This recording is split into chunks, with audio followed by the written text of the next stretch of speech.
월드투어의 로드레이스 경기는 10월을 마지막으로 시즌 오프에 들어갑니다. 내년 1월이나 2월이 올 때까지 선수들은 트레이닝 캠프에서 훈련을 하거나 휴가를 즐기기도 하고 겨울잠을 자기도 하는데요. 하지만 반대로 자전거 분야에서도 겨울이 제대로 시즌 오픈이 되는 종목이 있습니다. 바로 사이클로 크로스죠. 각각의 자전거는 분야에 따라 용도가 확연히 나뉩니다. MTB는 산악자전거의 약자이고 말 그대로 산에서 타기 좋게 만들어졌습니다. 로드바이크는 말 그대로 길바닥에서 타는 자전거이고요. 그래블바이크는 자갈길에서 타는 자전거라는 의미가 있고 각각의 용도에 맞게 자전거가 발전되어 왔습니다. 그럼 사이클로크로스는 무슨 뜻을 가졌고 어떤 특징을 갖고 있을까요?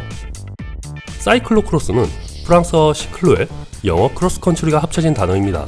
1953년에 처음 쓰여지기 시작한 이 단어는 CX바이크라는 형태로 발전했지만 사실 사이클로크로스의 기원은 이보다 훨씬 앞섭니다.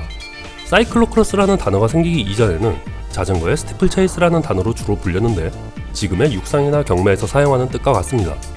1800년대 후반, 1900년대 초반 로드레이스 시즌을 마친 선수들은 지금과 마찬가지로 겨울에 주로 자전거 특훈을 했습니다.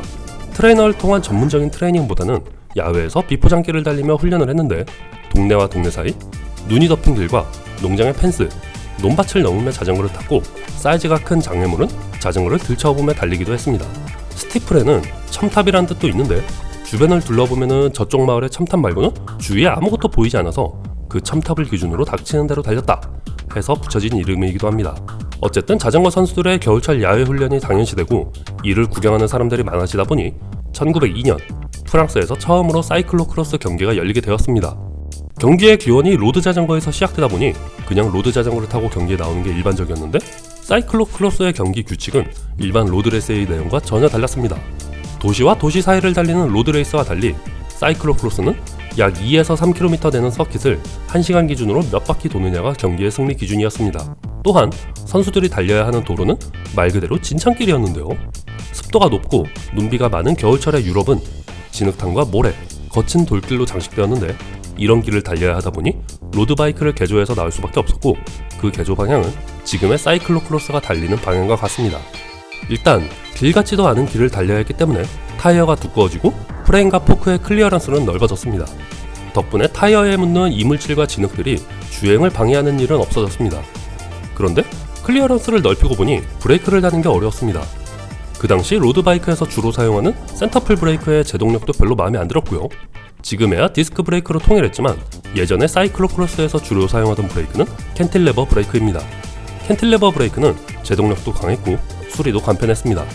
프레임의 지오메트리는 컴팩트한 구조의 슬로핑 탑튜브보다 수평탑을 선호했습니다. 1시간에 20-30번씩 자전거를 들었다 놨다 해야 됐기 때문에 어깨에 쉽게 걸칠 수 있는 구조가 편리했고 드레일러와 브레이크 케이블도 탑튜브 위쪽으로 지나가게 만들었습니다.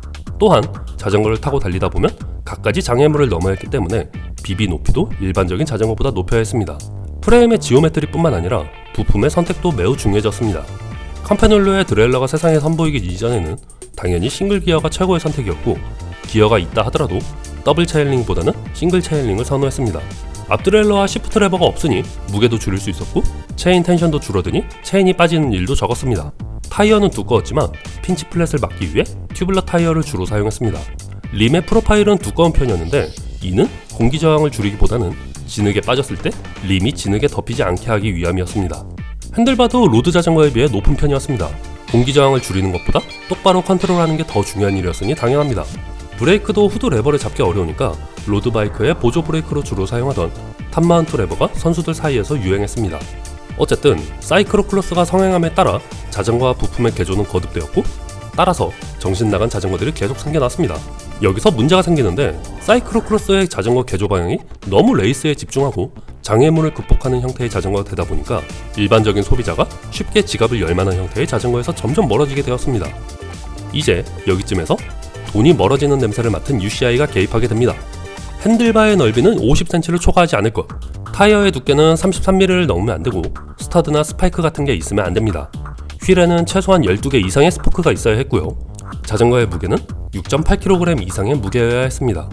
지금도 UCI의 규제를 받는 유럽 쪽 경기들은 위와 같은 제한을 지켜야 하지만 UCI와 관계없이 경기를 조직하는 북미 쪽 사이클로크로스 경기들은 좀 더 다양한 형태의 자전거들이 사이클로크로스 경기에 나올 수 있습니다. 100년이 넘은 대회의 역사가 있는 만큼 유럽 쪽에서는 확실히 인기가 있는 모양입니다. 사이클로크로스는 로드레이스보다 훨씬 더 관중 친화적인 경기였는데요. 하루 종일 길에 서 있으며 지나가는 선수들 손 흔들어주고 끝나는 로드레이스와 달리 거친 흙길과 장애물을 뛰어넘는 모습을 눈앞에서 10번 정도 볼 수 있다고 하니까 관중들은 많이 좋아했습니다. 당연히 관람료를 받기 좋은 시스템이기 때문에 주최 측은 더 많은 관중들을 모으기 위해 훌륭한 선수들을 초청하는데 큰 비용을 지불하기도 합니다. 8월 중순부터 그 다음해 2월까지 UCI에서 주관하는 경기만 200개 가까이 열리는데 하반기에는 전 세계에서 거의 매일같이 사이클로크로스 경기가 열린다고 보시면 됩니다. 당연히 유명한 선수들이 참가하는 경기는 인기가 많고 관중들이 몰리는데 이 중에서도 사이클로크로스의 메이저 경기라고 한다면 다음과 같습니다. 네덜란드, 벨기에에서 열리는 슈퍼 프레스티지, 벨기에 앤트워프 지방에서 열리는 엑스투어 배드카머스 트로피, 미국에서 열리는 USCX 사이클로크로스 시리즈, UCI 사이클로크로스 월드컵, 시즌 마지막 대미를 장식하며 레인보우 저지가 수여되는 UCI 사이클로크로스 월드 챔피언십이 있습니다. GCN 플러스에서 대부분의 경기를 볼 수 있으니까 한번 들어가서 보시면 좋을 것 같습니다.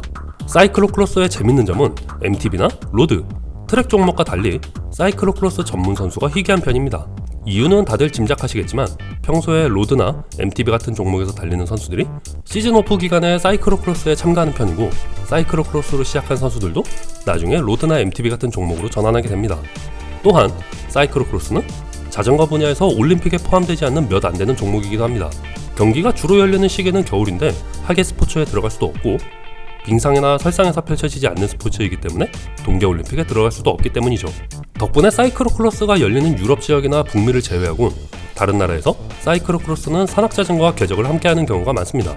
우리나라에서도 2012년 첫 사이클로크로스 대회가 열린 이후로 꾸준히 명맥을 이어오고 있는 상황이긴 한데 앞서 설명드린 유럽의 전통적인 사이클로크로스 시합보다는 산악자전거 대회와 함께 열리거나 산악자전거가 참가 가능한 사이클로크로스 대회 혹은 그래블과 함께 운영되는 대회로 명맥을 이어오고 있습니다.